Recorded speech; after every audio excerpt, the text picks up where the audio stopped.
Olá pessoal, sejam bem-vindos a mais um vídeo do canal Network Pro.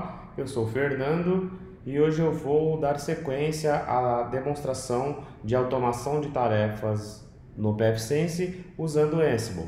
Então no primeiro vídeo nós pudemos entender o que é o Ansible, como ele trabalha.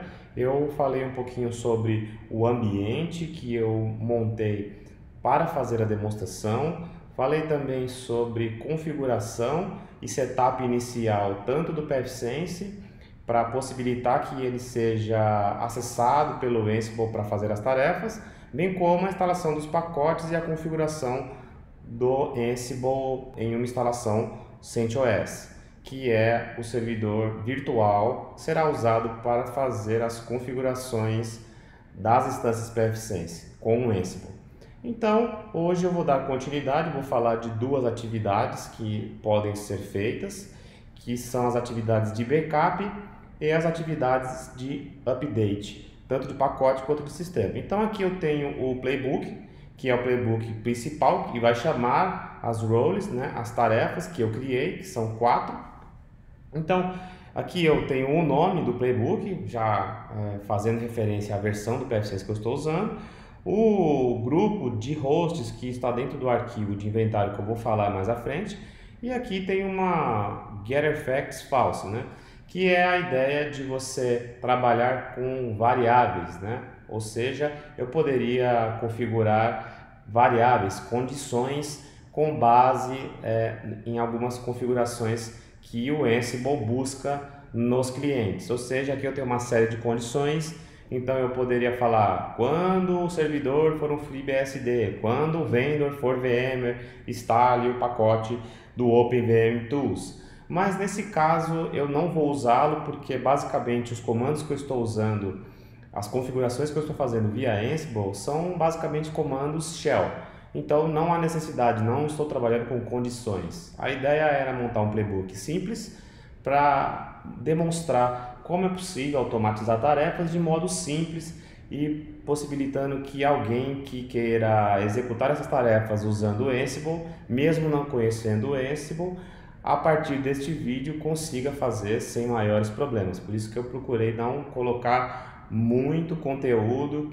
Eu coloquei primeiro o backup porque eu acredito que antes de fazer qualquer configuração no PFSense, a atualização de pacote, qualquer coisa que você vai fazer, o ideal é que você faça um backup antes e depois você realiza as alterações que você precisa. Então, aqui eu vou descomentar a tarefa a role backup e agora nós vamos entrar aqui de fato na tarefa. Então, o Ansible ele trabalha com um playbook que chama algumas tarefas e eu criei a tarefa backup e dentro das minhas tarefas eu tenho aqui a execução do Ansible que eu criei. Então, eu tenho basicamente 4 atividades dentro dessa tarefa. A primeira atividade é registrar uma variável output com o conteúdo do comando echo, hostname date com os parâmetros, que vai pegar dia, mês e ano, underscore, hora e minuto. Então, esse vai ser o nome do backup. Então, se eu pegar esse comando aqui, o echo, e acessar uma instância do PFSense que eu tenho, eu vou fazer o acesso na instância 192.168.1.1 e vou mostrar como que eu vou receber isso no shell, ou seja, qual que vai ser o output desse comando. Então veja que ele pega o nome mais domínio que está configurado nessa configuração, nessa instalação do PFSense, com a data de hoje, né? No caso eu estou gravando o vídeo no dia 9, e a hora que eu estou gravando o vídeo. Ou seja, isso é muito útil quando você tem as suas configurações padronizadas com os nomes. Então imagine que você tem uma matriz com 20 filiais. Então como que você faz o backup das configurações do PFSense hoje?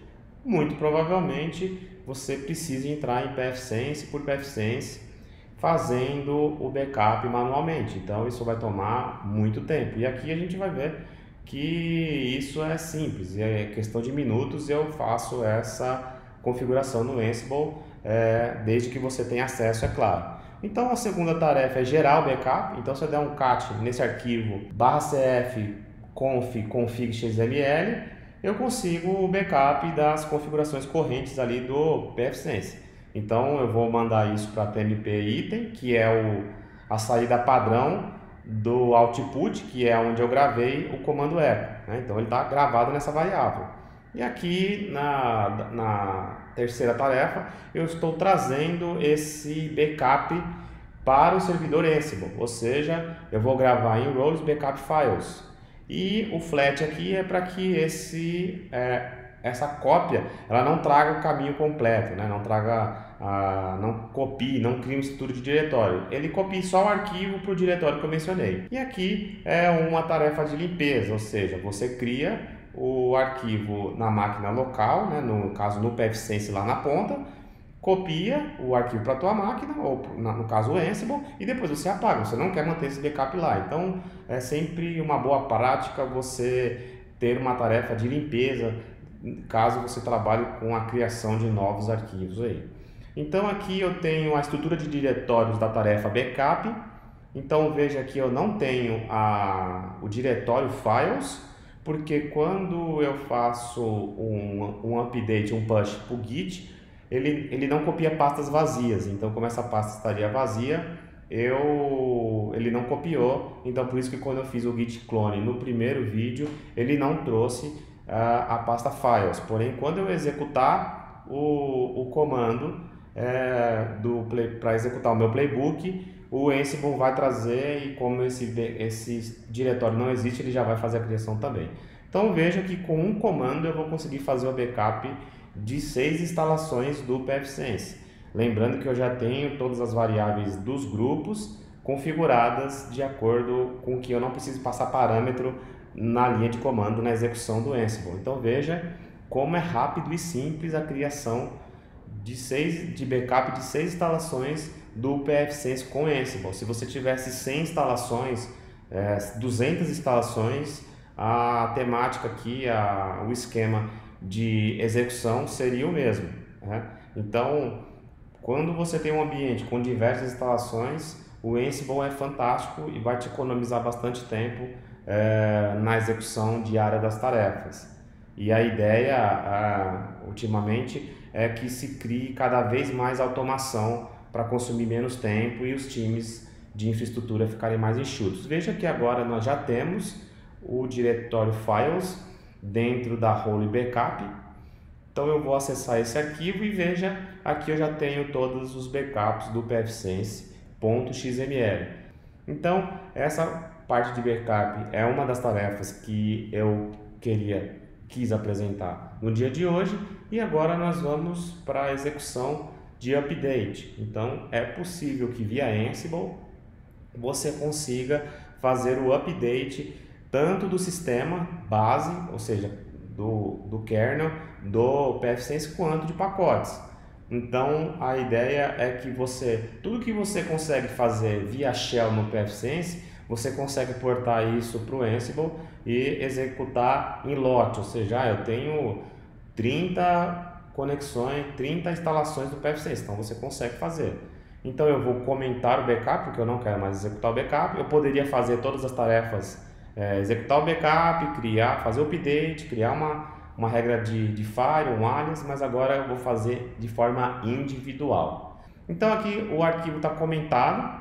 Por quê? Porque você precisa saber o que você quer fazer. Você quer atualizar um pacote? Então você pode atualizar o pacote dessa maneira. Você quer instalar um novo pacote?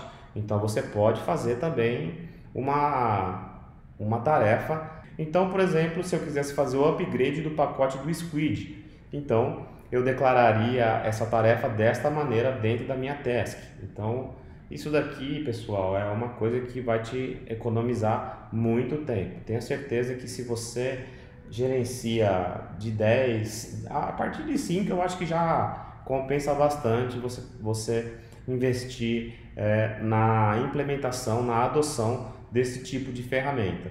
Então aqui eu vou basicamente fazer o update do sistema operacional. Então eu vou fazer o update do repositório e em seguida eu vou fazer o update do sistema. Desta maneira vai ficar mais fácil do que se eu tivesse que fazer um por um o update em cada pfSense. É claro que essa tarefa é uma tarefa que demanda tempo, ela toma um pouquinho mais de tempo, então eu vou demonstrar aqui o modo tradicional de fazer o update no pfSense. Então eu tenho a versão 2.4.4 P1 e a versão P2 está disponível. Veja que como eu fiquei bastante tempo para fazer o acesso de novo nessa máquina, eu vou precisar fazer o login novamente. E aqui eu vou dar início à atualização do sistema via modo tradicional, ou seja, eu entro no pfSense, seleciono o update disponível e clico em confirmar que o processo de update vai dar início. Então esse processo aqui ele vai tomar de 5 a 10 minutos aí, dependendo do teu hardware. Aqui eu adiantei o vídeo para não tomar muito tempo, para o vídeo não ficar extenso. Então ele atualiza e depois ele vai rebootar o pfSense. Então eu adiantei o vídeo aqui também. Agora eu vou logar com o usuário e senha e vou ver que o pfSense também já está atualizado. Lembrando que essa configuração via Shell, via Ansible, você atualiza sem a necessidade de ter que fazer o reboot do pfSense. Então, em alguns casos que você não pode rebootar, mas precisa atualizar, recomendo que você use aí a atualização via Shell. Então, vou salvar o arquivo e agora vou executar. Essa tarefa, ela também vai demorar um pouquinho via Ansible, porque em background ele vai fazer a mesma coisa que ele fez de atualização via interface gráfica. Aqui a task, o IP1, que foi o IP que eu já fiz a atualização, ele já checou que está atualizado e vai fazer para os demais. Então aqui agora eu já tenho a máquina atualizada, veja que eu não tinha recarregado a página, vou recarregar a página, vou fazer o login novamente nessa página e veja que agora eu já tenho a última versão do pfSense instalada com a tarefa sendo executada via Ansible. Então as outras quatro instalações do pfSense também já estão prontas, já estão atualizadas. E aqui nós temos toda a execução do playbook sem nenhuma falha. Então é isso, pessoal. Hoje a ideia do vídeo era fazer a demonstração das tarefas de update, de pacote e de sistema e a tarefa de backup. No próximo vídeo eu vou falar sobre as tarefas de criação de áreas e regras de file. Espero que vocês tenham gostado e até o próximo vídeo.